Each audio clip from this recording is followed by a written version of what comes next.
जय श्री कृष्ण, जय माता दी। श्री ज्वाला काली नमः, राधा विठलाय नमः। Hi, welcome to my new blog. आज के ब्लॉग में हम बात करने वाले नवरात्रि के 9 नियम के लिए। हम नवरात्रि करते हैं और नवरात्रि में हमें क्या 9 नियम लेने चाहिए, उस पर मैं कुछ प्रकाश डालने जा रहा हूँ, कुछ बताने जा रहा हूँ, आप लोगों के संग शेयर करने चाह रहा हूँ कि हमको क्या ऐसा करना चाहिए जिससे हमारी पूजा सफल हो, हमें भगवती की कृपा प्राप्त हो। हम उसकी कृपा प्राप्त करना चाहते हैं और कुछ नहीं चाहिए। इस संसार में धन धान्य सब कुछ भगवती की एक नज़र मात्र से मिल जाती है। और वो कृपा तभी मिलती है जब आपके ऊपर उसकी कृपा होती है। तो वो जो कृपा है वो कुछ नवरात्रों में 9 नियम अगर आप करेंगे तो वो कृपा जरूर प्राप्त हो जाएगी। सबसे पहली कृपा है, जो सबसे पहला जो नियम है वो है संकल्प। आप कोई भी पाठ करते हैं, कोई भी जप करते हैं, कोई भी तप करते हैं, कोई भी ध्यान करते हैं, आप प्रथम दिन आप नहाइए, नूतन नए वस्त्र पहनिए। वस्त्र लाल हो, पीले हो तो बहुत ही अच्छे हैं। अच्छे वस्त्र पहनिए, स्वच्छ वस्त्र पहनिए और भगवती के एक आसन बिछाइए। एक दोना लीजिए, उसमें पान, तो वो सुपारी और छोटी इलायची और लौंग और कमलगट्टा, कुछ सिक्के, और सिक्के नहीं तो आप रुपए रख सकते हैं, और थोड़ा सा जल और एक पुष्प जिसमें रोली, चावल, हल्दी लगी हो, वो रख दें और उसको सीधे हाथ में ले लीजिए। और सीधे हाथ में दोना लेने के बाद श्री विष्णु श्री विष्णु श्री विष्णु 3 बार कहिए। विष्णु विष्णु विष्णु कह के मैं साधारण शब्दों में आपको संकल्प समझा देता हूँ, क्योंकि हम लोग संस्कृत में इतना नहीं कर पाते हैं। तो साधा भाषा में मैं आपको समझा देता हूँ। विष्णु विष्णु विष्णु करिए, फिर उसके बाद आप अपना नाम बोलिए, अपना गोत्र बोलिए। आप अपने नाम के आगे मैं एक फॉर एग्जांपल दे रहा हूँ, मैं मोहित चतुर्वेदी, पुत्र श्री राहु चतुर्वेदी। अगर आप फीमेल हैं तो अपने पति का नाम लगाइए। मैं मथुरा में रहता हूँ, मेरा जो गोत्र है वो धौम्य है, और उसके बाद अल घरवारी, यानी कि मैं अपने धौम्य गोत्र से हूँ। और उसके बाद मैं मथुरा में रहता हूँ, अपने स्थान में रहता हूँ, और अमुक कार्य मैं जप करना चाहता हूँ, दुर्गा सप्तशती का पाठ करना चाहता हूँ, मैं ध्यान करना चाहता हूँ, सेवा करना चाहता हूँ, और भगवती मैं ये काम करना चाहता हूँ, मेरे कार्य को सफल कराइए और अपनी कृपा मुझे आप दीजिएगा। ऐसा मेरा ऊपर ये संकल्प लेके और उस जल को रख दीजिए। और फिर सिर्फ संकल्प मस्तु एक 3 बार फिर दोबारा जल लीजिए और सिर्फ संकल्प मस्तु, सिर्फ संकल्प मस्तु, सिर्फ संकल्प मस्तु, ऐसा करके छोड़ दीजिए। देखिए, विष्णु जी से शुरू हुआ, शिव जी पे खत्म हुआ, इससे कहते हैं संकल्प। दूसरा नियम सेवा। संकल्प लेने के बाद आप सेवा करिए। आपके अगर चित्रपट है भगवती की तो चित्रपट की कीजिए, प्रतिमा है भगवती की प्रतिमा कीजिए। अगर आपके यहाँ भगवती की अगर प्रतिमा है तो उनका अभिषेक करिए, उन्हें नए वस्त्र पहनाइए। अगर आप पे चित्रपट है तो उनको इत्र की मालिश इत्र लेके हाथ में और ऐसे इत्र से मालिश कीजिए, और फिर उसके बाद उन्हें लाल वस्त्र पहना के उनकी सेवा कीजिए। तीसरा है सत्य। आप इन नवरात्रों में सत्य बोलिए, कोशिश कीजिए कि झूठ कम बोलें, और अगर आप सत्य बोलेंगे तो आपका जो सेवा है वो चलेगी। चौथा, आप सोइए। सोना, निद्रा, आप कहाँ सो रहे हैं इससे बहुत बड़ा प्रभाव पड़ता है। अगर आपने कोई साधना की है, कर रहे हैं, या आप कोई तप कर रहे हैं, तो आप अपना बिस्तर एक अलग रखिए, क्योंकि अशुद्ध है। ज़्यादा लोगों के बीच में नहीं सोना चाहिए, क्योंकि आपका जो ऑरा बन जाता है, जो आपकी जो पॉजिटिविटी है वो दूसरों की नेगेटिविटी से टकरा के ख़त्म हो जाती है। तो वो आप जो सोइए वो अलग सोइए और स्वच्छ आसन पर सोइए। 5वां है ब्रह्मचर्य।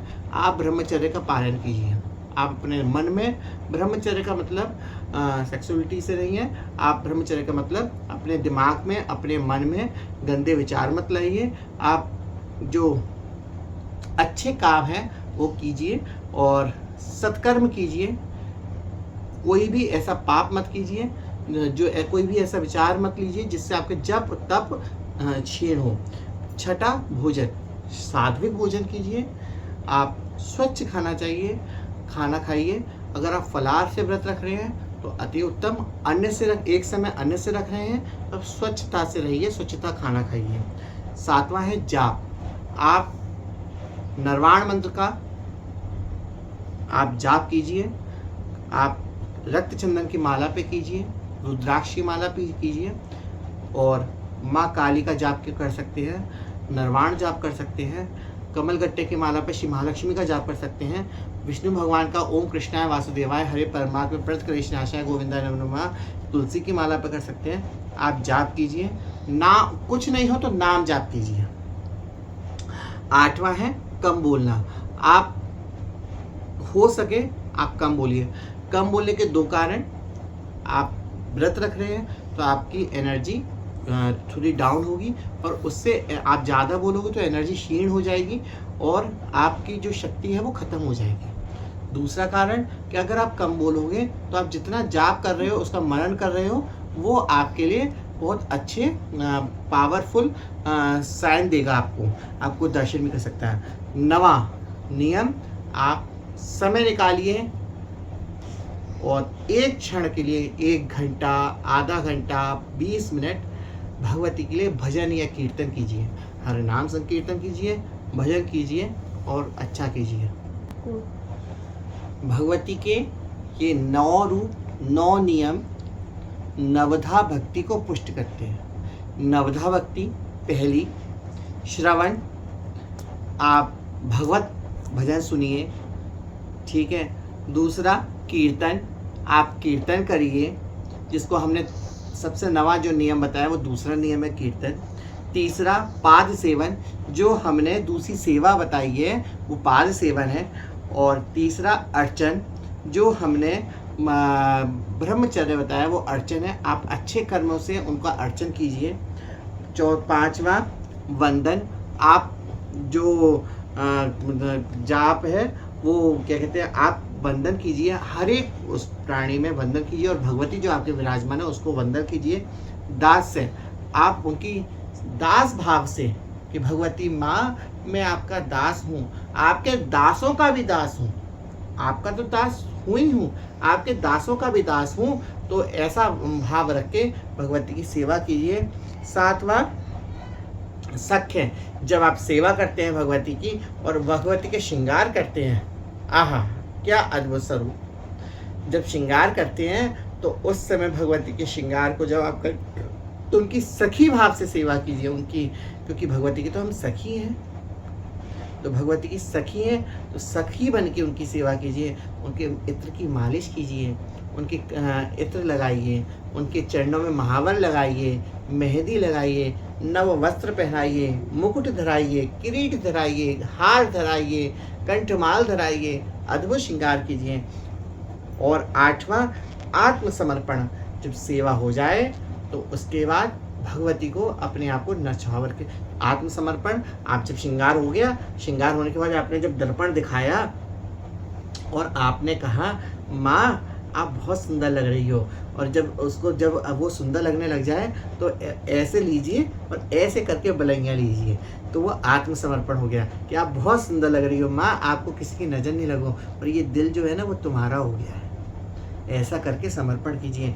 और नवा है समर्पण, जब सब कुछ हो जाए उसके बाद भोग अर्पण कीजिए। उनके लिए फल रखिए, उनके लिए मिठाई रखिए, उनके लिए उस फल पे एक लाल पुष्प रखिए।